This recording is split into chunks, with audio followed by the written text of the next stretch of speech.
Morning, welcome to morning news. చూద్దాం. Silver at the rate 3 లక్షలు, వెండి పరుగు ఆగడం లేదు, రోజుకో కొత్త రికార్డ్ క్రియేట్ చేస్తూ దూసుకుపోతుంది. సోమవారం ఢిల్లీలో కిలో వెండి ధర 3 లక్షలు దాటిందట. ఒక్కరోజే 10,000 పెరిగి 3,05,000కు చేరింది. హైదరాబాద్తో పాటు ఇతర సిటీల్లో 3,18,000 వరకు పలుకుతుందట. మొత్తం 3 లక్షల మార్కు దాటింది వెండి కేజీ. రైట్, ఇక మళ్ళీ వచ్చిందా తెరపైకి, మరి ఏందో ఎందుకో చూద్దాం. ఫోన్ ట్యాపింగ్ కేసులో హరీష్కు నోటీసులు. ఇవాళ ఉదయం 11 గంటలకు హాజరు కావాలని సిట్ ఆదేశం. చక్రధర్ గౌడ్ ఫోన్ ట్యాపింగ్ వ్యవహారంలో విచారణ. న్యూస్ మాజీ ఎండీ శ్రవణ్ రావుతో కలిసి హరీష్ ట్యాపింగ్కు పాల్పడినట్లు ఆధారాలు. శ్రవణ్ రావుకు మరోసారి విచారించే అవకాశం. చూద్దాం మరి హాజరైతే దాని కథ ఏందో. నాగోబా కిటకిట. ఆదిలాబాద్ జిల్లా కేస్లాపూర్లో నాగోబా జాతరకు భక్తులు భారీ సంఖ్యలో తరలి వచ్చారు. ఇది కూడా ఫేమస్ జాతర. నెక్స్ట్, తల్లులకు తొలి పూజ. మేడారంలో వనదేవతల కొత్త గద్దెలు ప్రారంభించిన సీఎం రేవంత్. కుటుంబ సభ్యులతో కలిసి మొక్కులు చెల్లింపు. మన్మడితో కలిసి తల్లులకు తులాభారం, బంగారం సమర్పణ. భక్తులను పలకరిస్తూ షేక్ హ్యాండ్. సీఎం, మంత్రులు సహా అధికారులకు పట్టుబట్టలు పెట్టిన మంత్రి సీతక్క. దావోస్కు సీఎం వరుసగా మూడోసారి WEF సదస్సుకు హాజరు. నేటి నుంచి దిగ్గజ కంపెనీల సీఈఓలతో భేటీ. ఎలక్ట్రానిక్, సెమీకండక్టర్ రంగాలపై దృష్టి. ప్రపంచ వేదికపై Telangana rising vision 247 document presentation. అసలు దావోస్కు ఏ ముఖ్యమంత్రి రాని, ఏ ఐటీ మినిస్టర్ రాని ఎవ్రీ ఇయర్ పోతారు. వారం రోజులు ఆడ ఎంజాయ్ చేసి చిల్ చేసి వస్తారు. అరే, ప్రీవియస్ రిపోర్ట్స్ ముందర పెట్టి ఎన్ని లక్షల కోట్ల కంపెనీలు వచ్చినాయి, ఎన్ని లక్షల కోట్ల ఎంఓయూల ముచ్చట్లు వద్దు మనకు. రియల్ టైంలో కార్యాచరణ దాల్చినాయి ఎన్నో. ఎవ్రీ ఇయర్ ట్రాన్స్పరెంట్ పెట్టి దాని మీద అది బెటరు. ఎవ్రీ ఇయర్ పోవడం, వారం రోజులు ఎంజాయ్ చేసి రావడం, గంతే ముచ్చట. బీజేపీ చీఫ్గా నితిన్ నబీన్ ఏకగ్రీవంగా ఎన్నిక. నేడు బాధ్యతల స్వీకరణ. అతి చిన్న వయస్కుడైన అధ్యక్షుడిగా రికార్డట. పార్టీ యోజన విభాగం నుంచి అధ్యక్షుడిగా ఎదిగిన నబీన్. స్పీకర్కు సుప్రీం నోటీసులు. పార్టీ ఫిరాయింపుల వ్యవహారంలో ఎలేటి పిటిషన్పై విచారణ. ఇప్పటికే బీఆర్ఎస్ నేతలు దాఖలు చేసిన ఇతర పిటిషన్లతో జత చేసిన బెంచట. ఇక అట్లుంది. రోజు రోజుకు ఆ స్థానానికి ఉన్న విలువను తగ్గించే దిశగా ఉన్న ఈ చెత్త రాజకీయాలు. అసలు కనీసం ప్రజాస్వామ్యంలా ప్రజలు చూస్తుర్రు, మరి దాన్ని ఎట్లా ఇంత ఘోరమా? ప్రజాస్వామ్య స్ఫూర్తికి విరుద్ధంగా ఉన్నాయి వీళ్ళ చర్యలు. Trump versus EU. గ్రీన్లాండ్పై ముదురుతున్న లొల్లి. అమెరికాపై ట్రేడ్ బజూకా ప్రయోగించిన యోచనలో యూరోపియన్ యూనియన్. 8 సభ్య దేశాలపై ట్రంప్ టారిఫ్లను తప్పుపట్టిన కూటమి. అమెరికా టారిఫ్లో కౌంటర్ చర్యలు తప్పవని వెల్లడి. ట్రంప్ ఫ్రాన్స్ అధ్యక్షుడు వార్నింగ్. గ్రీన్లాండ్ను స్వాధీనం చేసుకుంటాం, ఇప్పుడు కాకపోతే రేపైనా అది జరిగి తీరుతుంది. అమెరికా అధ్యక్షుడు డొనాల్డ్ ట్రంప్. ఈ ప్రపంచానికి ఒక తుగ్లక్ దొరికిండు. గ్రామాలలో కొత్త రకం పంచాయతీ మొదలైంది. చూడు, పల్లెల్లో పైసల పంచాయతీ. 277 కోట్ల కోసం ఇటు పంచాయతీ సెక్రటరీలు, కొత్త పాత సర్పంచ్ల లొల్లి. ఇటీవల పంచాయతీలకు మొదటి విడత నిధులు వచ్చినాయి కదా. బిల్లులు జీతాలకే చాలమంటున్న పంచాయతీ సెక్రటరీలు. ఈ పాత బకాయిలు క్లియర్ చేయాలంటున్న మాజీ సర్పంచులు. అభివృద్ధి పనులకే పెడతామంటున్న కొత్త సర్పంచులు. నిధుల వినియోగంపై సర్కారు నుంచి నో క్లారిటీ. ఇప్పుడు ఇది కొత్త పంచాయతీ. ఇప్పుడు ఏమంటారు, పంచాయతీ సెక్రటరీలు ఏంది, వాళ్ళు ఇంతకుముందు కొందరు మారుంటారు, కొందరు అదే జీపీలు ఉంటుంటారు. వీళ్ళు ఏం చేస్తారు, గతంలో చేసిన అభివృద్ధి పనులు ఉంటాయి, లైట్లు అయితేంది, పారిశుద్ధ పనులు అయితేంది, అప్పుడు బిల్లులు ఎమ్మటే రావు. ఫస్ట్ వీళ్ళు పని చేసి తర్వాత బిల్లులు పెట్టుకోవాలి కాబట్టి అప్పుడు పని చేసిన బిల్లులు బకాయిలు అట్నే ఉండుంటాయి. ఇప్పుడు అదేంది, ఇప్పుడు నిధులు పడంగానే అవి క్లియర్ చేద్దామని వీళ్ళు. ఇప్పుడు మాజీ సర్పంచులు చేసిన పనులు ఉన్నాయి కదా, వాటి తాలూకా బిల్లులు పెండింగ్లో ఉన్నాయి కదా, అవి క్లియర్ చేయి. ఇప్పుడు మాజీ సర్పంచులు నువ్వు పట్టించుకోరు, కొత్త సర్పంచ్ పట్టించుకోడు, పంచాయతీ సెక్రటరీ వాళ్ళకి జవాబుదారిదానం కాదు. వాళ్ళు ఏం చేస్తారు, మా బిల్లులు క్లియర్ చేయరా అని వాళ్ళు. ఇప్పుడు ఈ కొత్త సర్పంచ్ల బాధ ఏంది, యువ బ్లడ్, కొందరు యువకులు చేసి కొత్తదనం, కొత్త జీతగాడు పొద్దరగాడు అన్నట్టు కొత్త సర్పంచ్ అయిన వాళ్ళ పరిస్థితి ఎట్లుంటుంది. ఏదో ఒక పని చేయాలి మనం కూడా, అయితే అటు అభివృద్ధి పనులన్నీ చేద్దాం అనుకుంటారు. లేకపోతే వీళ్ళు ఇల్లు ఎవరైనా మోనార్కులు ఉంటే మేము 1-2 కోట్లు పెట్టి ఖర్చు పెట్టినాం సర్పంచ్ పదవి కోసం, మరి మేము ఎప్పుడు సంపాదించుకోవాలనేటోళ్ళ బాధ ఒక రకంగా ఉంటుంది. ఇక ఈ కొత్త రకం కొత్త ఎట్లుంటుంది, కొత్తది అభివృద్ధి పనులు చేయాలని వీళ్ళ ఆరాటం ఉంటుంది. ఇప్పుడు వీళ్ళ ముగ్గురు మధ్యన ఆ నిధులు ఏం చేయాలో అర్థం కావట్లేదు. ఇది పెద్ద పంచాయతీ. ఇప్పుడు 2 ఏళ్ల సుదీర్ఘ విరామం తర్వాత పంచాయతీలకు వచ్చిన నిధుల కోసం ఇటు పంచాయతీ సెక్రటరీలు, అటు కొత్త పాత సర్పంచుల నడుమ పంచాయతీ మొదలైంది. ఇటీవల రాష్ట్ర ప్రభుత్వం గ్రామ పంచాయతీలకు 277 కోట్లు మంజూరు చేసిన సంగతి తెలిసిందే. 1-2 రోజుల్లో ఈ ఫండ్స్ పంచాయతీ ఖాతాల్లో జమ కానున్నాయి. రాక వచ్చిన ఈ నిధులు తమకంటే తమకు కేటాయించాలంటూ పంచాయతీ సెక్రటరీలు, కొత్త సర్పంచులు, పాత సర్పంచులు ఎవరికి వారే పట్టుబడుతున్నారు. సర్కారు నుంచి గైడ్ లైన్స్ రాకపోవడంతో ఈ నిధులు ఎవరికి కేటాయిస్తారనే చర్చ జరుగుతుంది. ఇది ఇక 2-3 రోజులలో ఖాతాలో పడతాయట. ఇక పెద్ద పంచాయతీ అది. ఇప్పుడు మాజీ సర్పంచులు పోయి అలానే కూర్చుంటారు. కొత్త సర్పంచులు పోయి ఏంది కథ, మరి అభివృద్ధి పనులు ఈ మాటలు ఇచ్చి వచ్చినాం మేము, అది వాళ్ళ పంచాయతీ, మరి మేము వీళ్ళు అభివృద్ధి పనులకు వీళ్ళు బకాయి వేరే వాళ్ళతో పెట్టించిన అయ్యి ఉండొచ్చు, వాళ్ళు పెట్టించిన వీళ్ళ బిల్లులు క్లియర్ చేసుకోవాలని ఈ పంచాయతీ కార్యదర్శులు. ఈ పెద్ద సమస్య ఇప్పుడు ఇది. ఎవరికి ఏం జరుగుతుంది ఏమవుతుంది అనేది ఆ డబ్బులు పడ్డానే తెలుస్తుంది అసలు ముచ్చట ఎట్లా ఖర్చు అయింది అనేది. మల్లన్న క్షేత్రం బండారి మాయం. కుమరవెల్లి మల్లన్న బ్రహ్మోత్సవాల్లో భాగంగా ఆదివారం పెద్దపట్నం అగ్నిగుండాల కార్యక్రమాన్ని ఘనంగా నిర్వహించారు. ఇందులో భాగంగా ఆలయ తోటబావి వద్ద 25 వరుసల పెద్దపట్నం వేశారు. ఉపాధి కోసం ఉద్యమిద్దాం. సిపిఐ జాతీయ ప్రధాన కార్యదర్శి డి రాజా పిలుపు. పేదలకు అన్నం పెట్టే పథకానికి తూట్లు పరుస్తున్నారు. రాష్ట్రాలు 40% వ్యయం భరించాలనడం అన్యాయం. బీజేపీ ప్రజా వ్యతిరేక విధానాలపై ఐక్యంగా పోరాడాలి. కార్పొరేట్ సంస్థలకు సానుకూలంగా వ్యవహరిస్తున్నదని ఫైర్.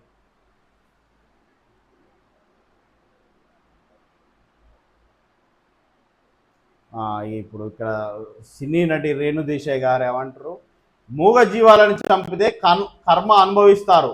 5 కుక్కలు అగ్రెసివ్గా ఉంటే 95 కుక్కలను చంపేస్తారా అని నటి రేణు దేశాయ్. ఎవరో ఒకరు అత్యాచారం చేస్తే మొగాళ్ళందరినీ చంపేయలేం కదా, ప్రభుత్వాల వైఫల్యమే వల్లే కుక్కల బెడద. ఇలా మాట్లాడినందుకు నన్ను జైల్లో పెట్టినా పర్వాలేదు. కామారెడ్డిలో కుక్కలను చంపడం అమానవీయమని మండిపాటు. ప్రతి జీవికి జీవించే హక్కు ఉంది. ఇప్పుడు ఇది ఒక పెద్ద సమస్య అయిపోయింది ఈ దేశంలో. ఇప్పుడు ఎటు మాట్లాడాలనేది, ఎటు మాట్లాడితే న్యాయం అనేది కూడా తెలవలేని పరిస్థితికి వచ్చేసింది. ఈవెన్ న్యాయస్థానాలే సతమతం అయిపోతున్నాయి. అంత పెద్ద సమస్య వచ్చింది. అవి మూగజీవాలు. మరి ఇక్కడ అవి మూగజీవాలు కరెక్టే, కానీ ఇప్పుడు 5 కుక్కలే అగ్రెసివ్గా ఉన్నందుకు 95 కుక్కల్ని చంపేస్తారా అంటే మరి ఏం చేయమన్నా? అట్లని వాటిని చంపే హక్కు మనుషులకు ఉందా అంటే మరి ఇట్లా ఏం చేయమన్నా? ఈ జంతు ప్రేమికులేమో సంపొద్దు అంటారు, మనుషులేమో బయట తిరగలేని పరిస్థితి. అసలు ఈ సమస్యకు పరిష్కారం ఏంది? ఏం లేదు. ఈ కుక్కలు కూడా దయచేసి మనుషుల గురించి ఆలోచించి ఎమ్మడి పడితే అటు ఈ జంతు ప్రేమికుల మీద ఎమ్మడి పడుర్రి, రాజకీయ నాయకులు ఎమ్మడి పడుర్రి. మామూలు మనుషుల్ని వదిలిరి, గుర్తించురి కుక్కలు. ఈ మనుషులు సమస్యను పరిష్కరించలేరు. ఎందుకంటే ఇప్పుడు మనుషులు ఏముంది, ఇప్పుడు జంతు ప్రేమికులు ఎంతమంది ఉంటారు, నార్మల్ మనుషులు ఎంతమంది ఉంటారు? మరి పోనీ ఈ పోలింగ్ అయినా జరగాలి, మెజారిటీ బై మైనారిటీ నిర్ణయం తీసుకోవాలి. ఇప్పుడు ఎక్కడనో ఒక్కడ 100 కుక్కలలో 5 కుక్కలు కలిసి అన్నింటినీ చంపేస్తారా అంటే 100 మనుషులలో 2-3 జంతు ప్రేమికులు వచ్చి మొత్తుకుంటే చంపేయకుండా ఉండాలన్నా? మరి దీనికి కూడా ఒక పోల్ పెట్టి దాని ద్వారా ప్రభుత్వం అఫీషియల్గా ఒక పోల్ నిర్వహించి మరి కుక్కలను కట్టుదిట్టమైన చర్యలు తీసుకుందామా వద్దా అని పోలు పెట్టి మెజారిటీ బై మైనారిటీ నిర్ణయం తీసుకొని ఏదో ఒకటి చేయడం బెటర్. ఎందుకంటే చిన్న చిన్న పిల్లలు పాపం పొరపాటున బయటకు వస్తే కథమే, పెద్దోళ్ళకే రక్షణ లేదు, ఇక పిల్లల్ని ఏం కాపాడుతాం? సుప్రీంకోర్టు ధిక్కరణ నోటీసులు. గడ్డం ప్రసాద్పై బీజేపీఎల్పీ నేత పిటిషన్, బీఆర్ఎస్ పిటిషన్తో కలిపి ఫిబ్రవరి 6న విచారణ. 2 కండ్ల బాబు, ఒంటి కన్ను వ్యూహం. తెలంగాణలో మళ్ళీ టీడీపీ దుకాణం తెరిచేందుకు ఎత్తులు. బీజేపీ జనసేనతో కలిసి కూటమి ఏర్పాటుగా ప్రయత్నం. నమూనా పరీక్షగా మున్సిపల్ ఎన్నికల్లో జనసేన ఎంట్రీ. మంచి ఫలితాలు వస్తే అసెంబ్లీ ఎన్నికల్లో కూటమిగా పోటీ. రేవంత్ రెడ్డి జెండా గద్దెల వ్యాఖ్యలు గురువు కోసమేనా? అవును, తెలంగాణ నుంచి టీడీపీని పారదోలింది కేసీఆర్. ఎందుకంటే ప్రజలు తెలంగాణలో ఆ పార్టీ ఉండాలని కోరుకోలేదు. తమ ప్రాంత వ్యతిరేకిగానే చంద్రబాబును ఇక్కడ ప్రజలు చూస్తూ వచ్చారు. సమైక్య పాలనలో తెలంగాణకు చంద్రబాబు చేసిన అన్యాయం, రాష్ట్ర ఏర్పాటుపై రచించిన కుట్రలు, రాష్ట్ర విభజన తర్వాత కూడా ఆగని అడ్డంకులు, ప్రభుత్వ కూల్చివేతకు పన్నిన కుతంత్రాలు, ఇవన్నీ తెలంగాణలో ఇప్పటి తరం ఇప్పుడిప్పుడే మర్చిపోలేదు. అసలు ఇప్పటి తరానికి తెలియజేయాల్సిన బాధ్యత కూడా ఈ తెలంగాణ ఈ ప్రతిపక్ష పార్టీల మీద ఉంది. కేవలం చంద్రబాబు అనే ఒక మనిషి ఆలోచన వల్ల ఓ 10-15 ఏండ్ల వెనకకు పోయింది తెలంగాణ రావడం. కేవలం ఆయన కుళ్ళు కుతంత్రాల వల్ల ఎప్పుడో 10-15 ఏండ్ల క్రితం రావాల్సిన తెలంగాణ వెనకకు పోయింది. కాబట్టి ఈ బీజేపీ జనసేన కూడా అసలు ఇక్కడ 0% మీ ఇక్కడ ఓట్ బ్యాంకింగు. దయచేసి మీరు వస్తే ఇండివిజువల్గా రండి. మీకంటూ ఒక ఇక్కడ ఓట్ బ్యాంకింగ్ లేకున్నా కూడా ఒక ప్రజలకు ఒక అభిప్రాయం ఉంది మీ మీద, జనసేన మీద. ఎప్పుడైతే మీరు ఆంధ్ర పాలిటిక్స్ వేరు, ఇక్కడ వేరు, ఇక్కడ టీడీపీ మీద ఉన్న ఒపీనియన్ డిఫరెంట్లీ వేరు. కాబట్టి జనసేన పోటీ చేసే ఉద్దేశం ఉంటే సింగిల్గా ఎజెండాతో రారి, లేకపోతే బీజేపీతో పొత్తు పెట్టుకోరు. కానీ ఎట్టి పరిస్థితుల్లో టీడీపీతో వస్తే మాత్రం భూస్థాపితం అయిపోతుంది. అలా మాత్రం డౌటే లేదు. తెలంగాణలో టీడీపీకి ఒక్క స్థానం వచ్చినా తెలంగాణ ప్రజలకు తెలంగాణ చరిత్ర తెలవనట్టు ఆ గెలిచిన స్థానాలలో, అది మాత్రం పక్కా. టీడీపీ అనేది ఇక అనుబాంబుతో గెలిచినట్టే తెలంగాణలో. మళ్ళీ గడ్డి మొలక కూడా కాదు, అసలు దాని మరకలు కూడా ఇక్కడ కనబడదు, కనబడవు కూడా. కాబట్టి ఆలోచించుకోవాలి జనసేన.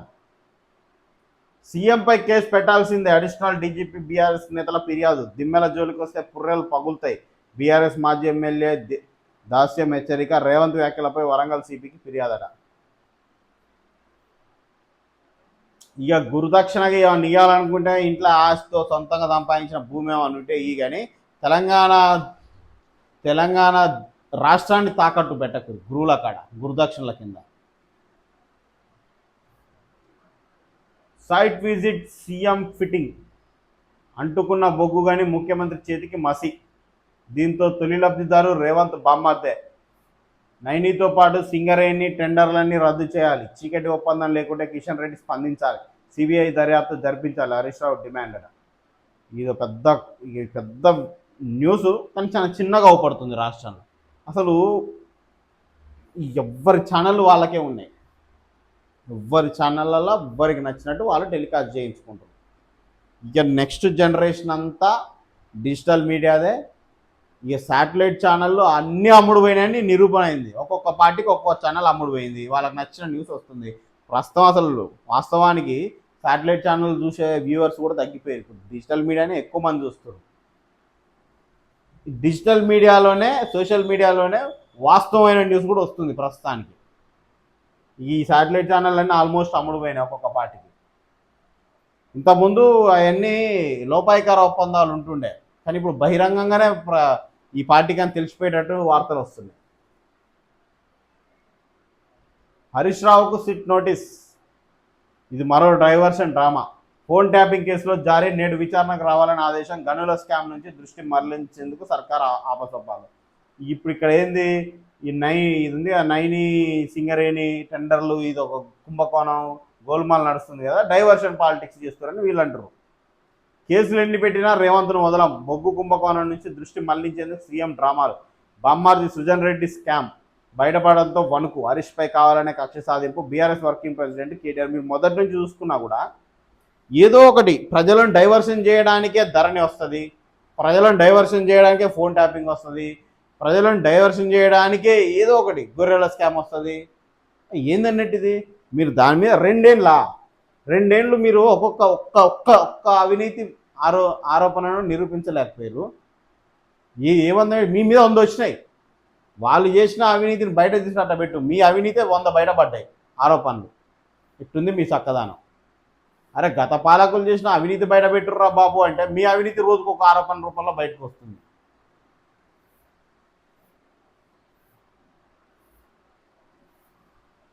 నైట్ విజిట్ కేంద్రంగా కాంగ్రెస్ క్యాంప్, సింగరేణిలో ప్రభుత్వ పెద్దల వేల కోట్ల దోపిడీ.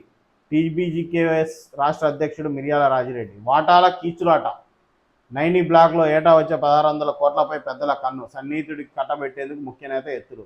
అస్మదీయులకే దక్కేలా గట్టి మంత్రి ప్రయత్నాలట. ఏమి గట్టి మంత్రి ప్రయత్నాలు ఏముంది, డైరెక్ట్ డిప్యూటీ సీఎంను ఇటు నల్గొండ మంత్రిని ఇరికిస్తే ఇంకా మళ్ళా సీక్రెట్ ఏముందల్లా. కేసులు ఎన్ని పెట్టినా రేవంత్ను వదలం. ఇక ఈయనదో భాగవతం. ఇక కర్ణాటకలో డీజీపీ ర్యాంక్ అధికారి రాసులేళ్ళట. ఆఫీసులో యూనిఫామ్ ధరించి మహిళలతో అసభ్య ప్రవర్తన. సామాజిక మాధ్యమాల్లో వీడియోలు. విచారణకు సిద్ధరామయ్య ఆదేశం. మినిమం కామన్ సెన్స్ ఉండాలి కదా మనం యాడున్నాం అనేది. నీ పర్సనల్ లైఫ్ నువ్వు తాగుతావా, తందనాలు ఆడతావా, ఆఫ్టర్ నీ డ్యూటీ అయిపోయినా ఇంటికి పోయినాక నీకు నచ్చిన భాగవతం వేసుకోరా బాయ్, అది ప్రజలకు అవసరం లేదు. కానీ నీకు ఆఫీస్లో యూనిఫామ్ వేసుకొని ఏంది, ఎవరున్నారు మన చుట్టూ, ఏం నడుస్తున్నా చిన్న ఆలోచన ఉండక్కర్లేదా?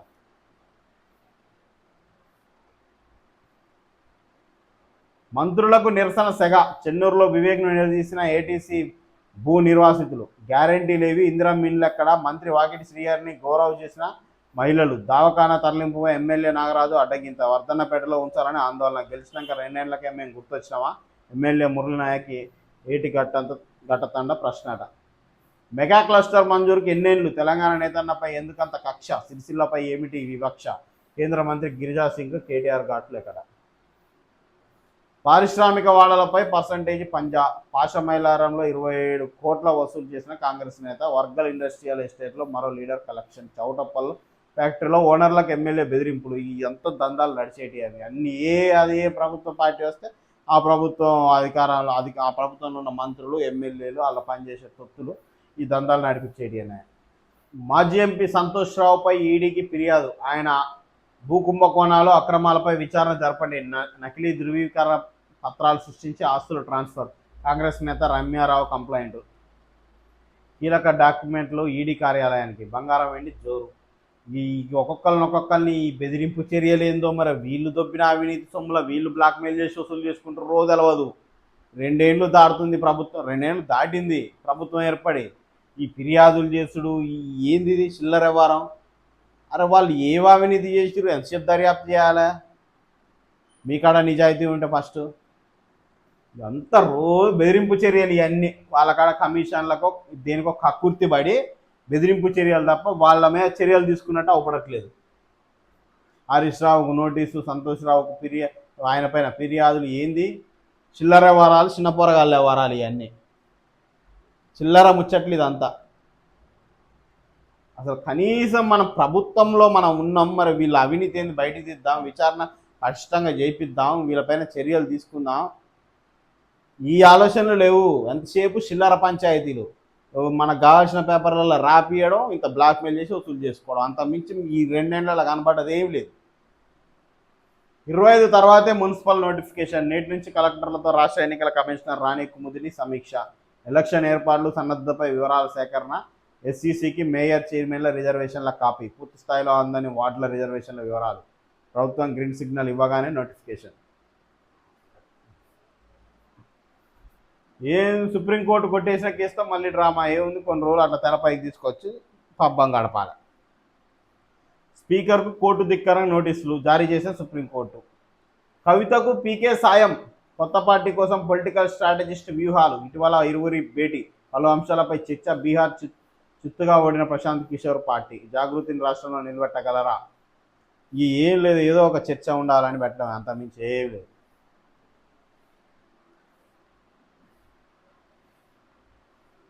లిఖితపూర్వక అఫిడవిట్లు దాఖలు చేయండి. పిటిషనర్ల రిప్లైపై వచ్చే నెల 20వ తేదీలోగా అందజేయాలి. కాళేశ్వరం కేసులో ప్రభుత్వానికి హైకోర్టు ఆదేశం. కేసీఆర్ ఆదేశకు తాత్కాలిక రక్షణ పొడిగింపు. 3 కార్పొరేషన్ల ఏర్పాటుకు సర్వం సిద్ధం. ఆఫీసులు సైతం రెడీ. తర్నాక హుడా ఆఫీసులో జిహెచ్ఎంసీ, జిఎంఎంసీ. మాదాపూర్లో నాగ్ బిల్డింగ్లో జీసీఎంసీ. కంప్యూటర్, ఫర్నిచర్ కొనుగోలులో ఆఫీసర్లు బిజీ. వచ్చిన 11 నుంచి గ్రేటర్లో స్పెషల్ పాలన. యూఏఈతో డిఫెన్స్ డీల్. గల్ఫ్లో అస్థిరతల వేళ భారత్తో కీలక ఒప్పందాలట. దావోస్కు రేవంత్ రెడ్డి అర్ధరాత్రి చేరుకున్న ముఖ్యమంత్రి. మంత్రి పొంగులేటి సహా ఇతర అధికారులు సైతం చిల్లయ్య వస్తారు కథ. ఇక అది ఆ ఎంబీఓలు పనికిరాని లక్షల కోట్ల ఎంబీఓలు చేసుకొని వస్తారు. అవి వచ్చేవుండవు, సచ్చేవుండవు. లైఫ్ ట్యాక్స్ ఇక ఒకేసారి. గూడ్స్ వాహనదారులకు భారీ రిలీఫ్. త్రైమాసిక పన్ను విధానానికి స్వస్తి. వాహనం ధరలలో 7.5% వసూలు. రాష్ట్ర ప్రభుత్వం కసరత్తు. డాలర్ ఆధిపత్యానికి బ్రిక్స్ చెక్. పరస్పర వాణిజ్యానికి డిజిటల్ కరెన్సీ వాడకంపై ఆర్బీఐ ప్రతిపాదన. బీజేపీ కొత్త బాస్ నబీన్. పార్టీకి 12వ జాతీయ అధ్యక్షుడిగా ఏకగ్రీవం. 37 సెట్ల నామినేషన్లు, అన్నీ ఆయనకు మద్దతుగానే. అతి చిన్న వయస్సుగా బాధ్యతలు తీసుకున్నట్టు రికార్డు సృష్టించినారు. సమ్మక్క సారలమ్మ గద్దెల పునఃప్రారంభం. మేడారంలో అభివృద్ధి పనులు ప్రారంభించిన సీఎం రేవంత్. బీజేపీ జాతీయ అధ్యక్షుడిగా నితిన్ ఏకగ్రీవ ఎన్నిక చూసినాం. సరికొత్త సోలార్ విప్లవానికి శ్రీకారం. ప్రతి ఇంటిని సోలార్ ఎనర్జీ కేంద్రంగా మార్చడమే లక్ష్యం. ప్రజలకు ఆదాయంతో పాటు విద్యుత్ ఆదా. ఈ ప్రాజెక్టు కోసం భారీ నిధులు వెచ్చిస్తున్న ప్రభుత్వం. రావినూతల గ్రామంలో ప్రారంభించిన డిప్యూటీ సీఎం బట్టి. ఇక వీటి కోసం కోట్లు ఖర్చు పెడతారు. ఇక కొన్ని మోడల్ గ్రామాలు ఎంచుకుంటారు. అద్భుతంగా జరుగుతుంది ఆడ పని. మళ్ళీ రాష్ట్రంలో ఏమైనా కనబడితే అడగపోయినాం. కోట్ల రూపాయలు కథం గయాబ్. కాంగ్రెస్ ఇన్ఛార్జీలు ఖరారు. మున్సిపల్ ఎన్నికల కోసం కసరత్తు. రాజకీయ శక్తిగా తెలంగాణ జాగృతి. సరికొత్త వ్యూహాలు రచిస్తున్న కవిత. కొత్త పార్టీ ఏర్పాటు దిశగా అడుగులు. మైనార్టీలు, బీసీలు యువతకు ఆహ్వానం. ఇప్పటికే పలుమార్లు ప్రశాంత్ కిషోర్తో భేటీ. ఎట్లుందంటే ఈ రాజకీయ వ్యూహం ఎట్లుందంటే, ఇప్పుడు మళ్ళీ ఏమంటుంది, మైనారిటీలకు, బీసీలకు, యువతకు ఆహ్వానం. ఎందుకంటే ఇప్పుడు రాష్ట్రంలో ఉన్న కరెంట్ అఫేర్ అదే కదా, బీసీ ఉద్యమమే కదా, బీసీలకు అధికారం కోసమే కదా పోరాడుతుంది. ఇప్పుడు ఇవేంది చీల్చాలి. ఏం డ్రామా ఆడిర్రు, ఇటు కాంగ్రెస్ కొన్ని, కొన్ని మన బీసీల కోసం పోరాడితే కొన్ని, ఇక లాస్ట్ మళ్ళీ బీఆర్ఎస్ గద్దెనెక్కాలి. ఎందుకు ఇప్పుడు మీకేంది మైనార్టీలు, బీసీలు, యువతకు ఆహ్వానం అంటున్నావు కదా, మళ్ళీ నువ్వు సపరేట్ పార్టీ పెట్టకుండా బీసీల కోసం ఎవరైతే పోరాడుతారో వాళ్ళకి మద్దతు ప్రకటించు, అయిపోద్ది కదా. నువ్వు బీసీ కాదు కదా, బహుజనుల కోసం ఎవరైతే పోరాడుతుర్రో నీకు నచ్చిన వాళ్ళకి మద్దతు ప్రకటించు.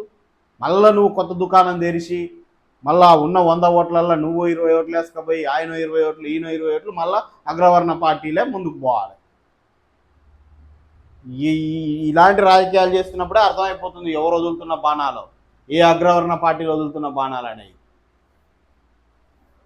ఈ బహుజనులు కూడా చాలా జాగ్రత్తగా గుర్తుంచుకోవాలి. అగ్రవర్ణ పార్టీల మోచేతి నీళ్లు తాగడం వల్ల నీకేమొచ్చింది, నీ ఇంట్లోకి ఏమొచ్చింది, నీ ఆర్థిక పరిస్థితి ఏం మారింది, నీ సామాజిక పరిస్థితి ఏం మారింది అని బహుజనులు ఆలోచించుకొని, ఈ బహుజనులల్లో అగ్రవర్ణాల వల్ల బాగుపడ్డాడు ఉంటే వానమ్మటే వద్దనట్లే.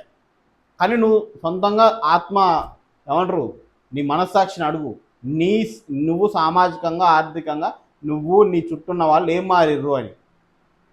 నిజంగా నిజాయితీగా నీకు అనిపిస్తే నువ్వు వెళ్ళిపో వాళ్ళ తరఫున, ఎవ్వడు వద్దనట్లే.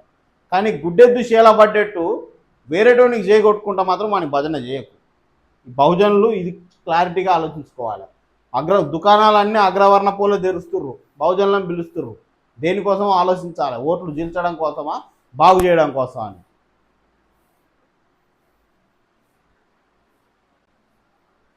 ఉగ్రవాదాన్ని సహించేది లేదు, పోలాండ్ విదేశాంగ మంత్రితో భేటీలో జయశంకర్ స్పష్టం. ఉగ్రవాద నిర్మూలనకు కలిసి పనిచేస్తామన్న రాడోస్లావ్.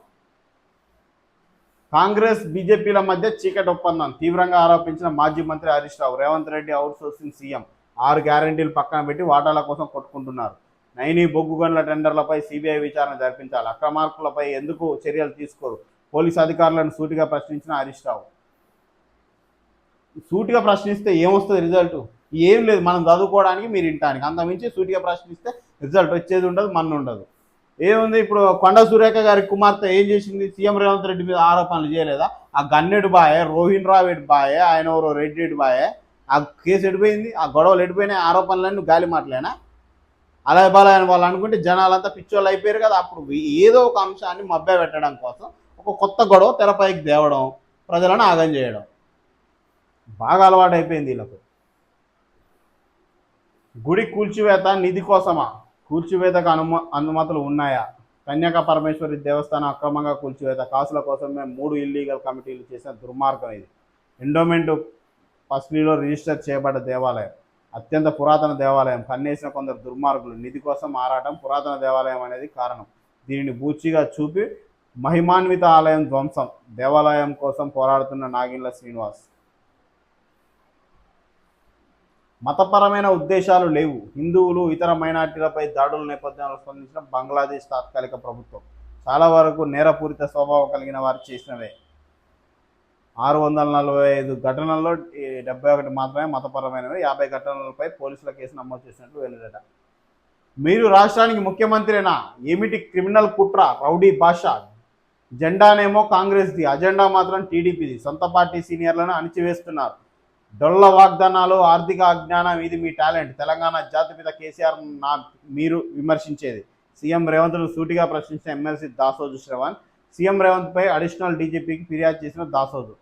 ఏమంటుండు, అసలు నువ్వు ముఖ్యమంత్రి ఏంది, అసలు నీ కథ ఏంది, క్రిమినల్ కుట్ర చేస్తున్నావు, రౌడీ భాష మాట్లాడుతున్నావు, జెండానేమో కాంగ్రెస్ది మోస్తున్నావు, అజెండానేమో టీడీపీది మోస్తున్నావు అని డీజీపీకి ఫిర్యాదు చేసిరట. ఏది మన ఎమ్మెల్సీ దాసోజు శ్రవణ్ గారు ముఖ్యమంత్రి మీద. రైట్, ఆజ్కి బాత్ చూద్దాం. రోజులు మారుతున్నా కొద్దీ రాజ్యాలు మారుతున్నాయా, రాజులు మారుతున్నా కొద్దీ రాజ్యాలు మారుతున్నాయా? పూర్వం వ్యవసాయం తెలవని రోజుల్లో పొట్ట చేత పట్టుకొని ఎక్కడైతే ఆకలి దప్పికలకు కొదవలేనట్టి ప్రదేశం ఎంచుకొని నివాసాలు ఏర్పరచుకున్నట్లు, ప్రాణాలు అరచేతుల్లో పెట్టుకొని కూటికి వలసపోయినట్లుంది నేటి పరిస్థితి. మన బ్రతుకులు బాగుపడతాయేమో అని ఆశతో గంటలు గంటలు వేచి వేచి బేజారైన ఓపికగా ఓటు వేస్తే ఓటరు తాను రాసిన గీతతో వారి పుట్టగతులు మారిపోతున్నాయి. ఇది ప్రజానాయకుడి తప్ప లేక ప్రజల తప్ప? ఖచ్చితంగా మన తప్పే. ఎందుకంటే ఆలోచించకుండా ఓట్లు వేసింది మనమే కదా. ముమ్మాటికి ఇది ప్రజల తప్పే. నోటుకు ఓటేసింది ప్రజలే కదా. ఎవడు ఎక్కువ నోట్లు పంచితే వాడే గెలుస్తుండు. విద్యావంతుడని వస్తే వానికి ఓట్లు వేయరు. నేను మంచి చేస్తా అని బాండ్ పేపర్ మీద రాస్తే వానికి గల్లబట్టుకొని అడగొచ్చు, రేపంటే వానికి ఓటేయరు.